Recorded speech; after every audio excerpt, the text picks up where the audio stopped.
What is up, everyone? TGags123HD here with It's NHL and the Chell Network, bringing you our rating predictions video for the Community Team of the Year. Obviously, we can't predict the Community Team of the Year because, it was voted on, but we can predict the ratings.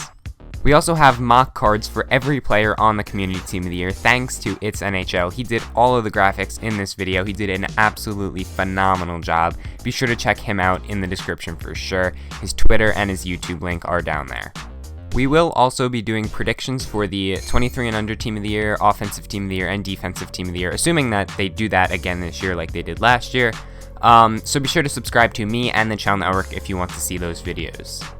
For the video, I'm going to go with NHL forwards first, then non-NHL forwards, then NHL defenseman, non-NHL defenseman, NHL goalie, non-NHL goalie, and I'll go in order of the most votes. So first, we're going to start off with Auston Matthews. Matthews was by far the most voted for NHL forward, receiving over 3,000 votes. He's having a spectacular rookie season, currently with 55 points and 31 goals through 67 games. The next forward with the second most votes was Steven Stamkos. Stamkos received 795 votes, which is more than 2,000 votes less than Matthews got. The only reason Stamkos made the Team of the Year is because he's high rated and people have his Movember. He definitely does not deserve it, as he hasn't even played in 20 games this season because of injuries. It's unfortunate that he took the spot of someone that actually deserves it, but I guess that's the risk you take with community voting. Canucks fans came out of the woodwork to vote for the third forward, Bo Horvat. Horvat is having a breakout season, currently with 46 points in 68 games for the Canucks. The fourth forward is Wayne Simmonds, who received 723 votes.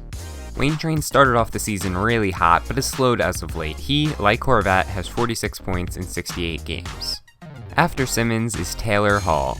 The Devils have been pretty awful this season, but it's not Hall's fault. His 44 points in 58 games were enough to get him 680 votes. Rounding out the second line is Evgeny Kuznetsov. Kuzi hasn't been as dominant as last year, but he's still been really good, putting up 52 points in 68 games so far. Following Kuznetsov is Leon Draisaitl, who received the 7th most votes. Draisaitl was quietly really good this season. He's obviously being overshadowed by McDavid in Edmonton, but he did manage to put up 56 points in 68 games. Those stats were enough to earn him 606 votes. The 8th NHL forward is Blake Wheeler. Wheeler has put up 57 points in 70 games, enough to earn him 525 votes. The last NHL forward is Henrik Zetterberg, who received exactly 500 votes. Zetterberg has been one of the few bright spots on a miserable Detroit team. He has 55 points in 67 games this season. Alright, next up is the non-NHL forwards, and we're going to start it off with Brian Bickle.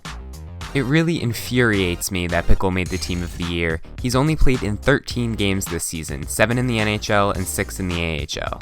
The only reason he made it is because he was the highest rated forward and therefore was first on the list. So people that don't care just clicked him because he was the first one to pop up. That is really the major issue with the new method of voting on HUTTV rather than talking it out and having a discussion on the EA forums, is that people that don't care just click the first option, and it's really not fair. Next up is someone that also doesn't deserve to be on the Team of the Year, Mason Raymond. Raymond made the Team of the Year as a member of the Stockton Heat, a team he did not even play for this season. He's only played 4 games this season for the Anaheim Ducks. He put up no points, and now he's a free agent. The only reason Raymond made the Team of the Year is because he is fast. The third non-NHL forward is Nolan Patrick. He's not as bad as Bickle or Raymond, but I don't think he deserves to make it either.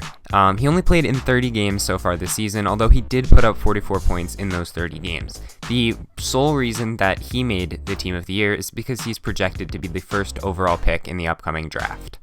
In case you were wondering, the guy who came 4th in non-NHL forward voting only got votes because his last name is Manyguns, which by the way is an awesome last name, but I guess that kind of shows you that people really didn't take this very seriously.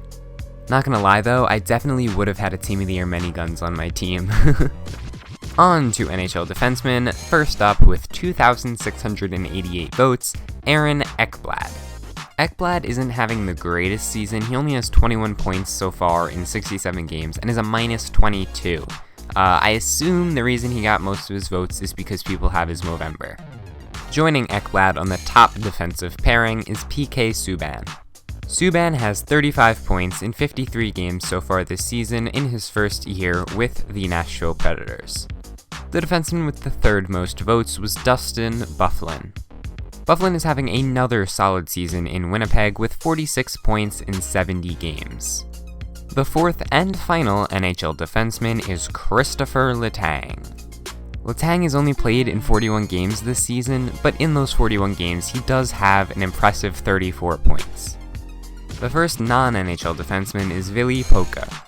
Pokka actually received more votes than any other player with 3,450. Unfortunately, a majority of those votes came because he was listed first for the non-NHL defenseman, similar to Bickle.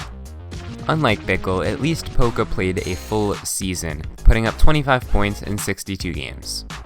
Next to Pokka will be Xavier Wallet. You can thank Tactics for this. He promised a giveaway if Xavier Wallet made the Team of the Year, and of course, that resulted in a spike of votes for Wallet, and eventually resulted in him making the Team of the Year. Whether you agree with that or disagree with that is up to you, I'm just telling you what happened. Of course, no team is complete without goaltenders, and the NHL goaltender for the Community Team of the Year is Tuukka Rask. So far this season, Rask has 33 wins and is sporting a .914 save percentage. These numbers were enough to get him over 2,800 votes. Backing up Rask will be Jonas Hiller. Just like Pokka and Bickle, Hiller only made it because he was listed first. He's more similar to Pokka than Bickle though, because at least he's played and he has somewhat decent numbers. He has a .914 save percentage in 47 games. He'll also be either a 90 or 91 overall, not a 94. And there you have it. That is your NHL 17 Community Team of the Year. So thank you guys so much for watching. If you liked the video, please leave a like. Be sure to check us all out in the description down below, especially It's NHL, because the amount of work he put in for this video is absolutely unreal. Be sure to subscribe to me and the Nhl Network if you want to see our offensive Team of the Year predictions, defensive Team of the Year predictions, and under 23 Team of the Year predictions.